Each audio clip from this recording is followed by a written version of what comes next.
Hi friends, welcome to our channel. இன்னைக்கு நல்ல சாஃப்ட்டா டேஸ்டான சுலபமா செய்யக்கூடிய ஒரு பிரேக்ஃபாஸ்ட் ரெசிபி தான் பார்க்க போறோம். இதுக்கு நீங்க மாவு அரைக்கணும்னு அவசியம் இல்ல, புளிக்க வைக்கணும்னு அவசியம் இல்ல. நம்ம கலந்துட்டு உடனே இந்த தோசை ரெடி பண்ணிடலாம். ஈஸியா ஒரு 5 ல இருந்து 10 நிமிஷத்துல இந்த தோசை ரெடி பண்ணிடலாம். இப்போ எப்படி பண்ணலாம்னு பார்க்கலாம். இப்போ ஒரு மிக்சிங் பவுல்ல 1.5 கப் அளவுக்கு பச்சரிசி மாவு சேர்த்துக்கோங்க. நம்ம சாதாரணமா இடியாப்பம் கொழுக்கட்டைக்கு யூஸ் பண்ற மாவு தான் சேர்த்திருக்கேன். இப்போ 1.5 கப் அளவுக்கு மாவு சேர்த்ததுக்கு அப்புறமா இது கூட 1/2 கப் அளவுக்கு கார்ன்ஃப்ளவர் சேர்த்துக்கலாம். இது எல்லாமே ஒரே மெஷர்மென்ட் கப்பா எடுத்துக்கோங்க. இது கூட 1/2 கப் ஃப்ரெஷ்ஷான தயிர் சேர்த்துக்கோங்க. நல்ல கெட்டியான தயிரா பார்த்து எடுத்துக்கோங்க. இப்போ தயிர் சேர்த்ததுக்கு அப்புறமா 1 டீஸ்பூன் அளவுக்கு இஞ்சி பூண்டு பேஸ்ட் சேர்த்துக்கோங்க. இது கூட 1 டீஸ்பூன் ஜீரகம் சேர்த்துக்கலாம். இப்போ ஜீரகம் சேர்த்ததுக்கு அப்புறமா 1/4 டீஸ்பூன் மஞ்சள்தூள்,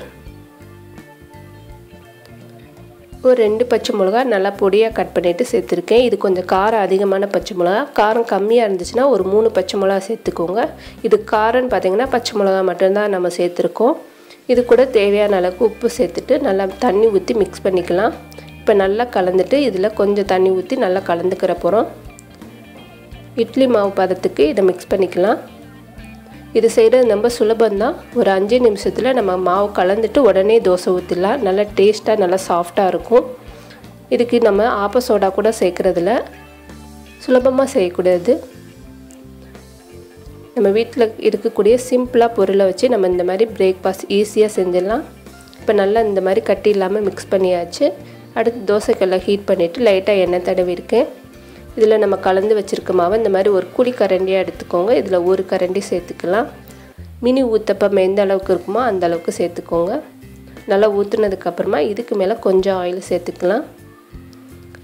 இது கூட தக்காளி சட்னி, கார சட்னி, எல்லா சட்னியுமே இது சூட்டபுளாக இருக்கும். எந்த இதுவுமே நம்ம ரெடி பண்ண முடியலனாலும் சிம்பிளாக கிடைக்கக்கூடிய நாட்டு சர்க்கரை வச்சு நம்ம தொட்டு சாப்பிட்டாலே நல்லா டேஸ்ட்டாக இருக்கும். இப்போ பார்த்திங்கன்னா எந்த அளவுக்கு ஹோல்லாம் இருக்குதுன்னு பாருங்கள். அந்த அளவுக்கு நல்லா சாஃப்டாக இருக்கும்.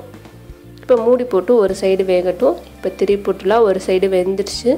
இவ்வளோ நல்லா கலர்ஃபுல்லாக இருக்குது. இது கூட நீங்கள் விருப்பப்பட்டீங்கன்னா மேலாப்பில் வெங்காயம் சேர்த்துக்கலாம், துருவின கேரட், இந்த மாதிரி பிடிச்ச வெஜிடபிள்ஸ் கூட நீங்கள் சேர்த்து செய்யலாம். இப்போ பார்த்திங்கன்னா 2 சைடுமே சூப்பராக வெந்துருச்சு. நம்மளோட டேஸ்டியாக சிம்பிளான ஒரு பிரேக்ஃபாஸ்ட் செஞ்சாச்சு. இதே மாதிரி எல்லாத்தையும் நம்ம ரெடி பண்ணிக்கலாம். நல்லா சாஃப்டாக நல்லா டேஸ்ட்டாக இருக்கும். கண்டிப்பாக இதே போல் ட்ரை பண்ணி பாருங்கள். இந்த வீடியோ உங்களுக்கு பிடிச்சிருந்துச்சுன்னா லைக் பண்ணுங்கள், ஷேர் பண்ணுங்கள். மறக்காமல் நம்மளோட சேனலுக்கு சப்ஸ்கிரைப் பண்ணுங்கள். தேங்க்யூ.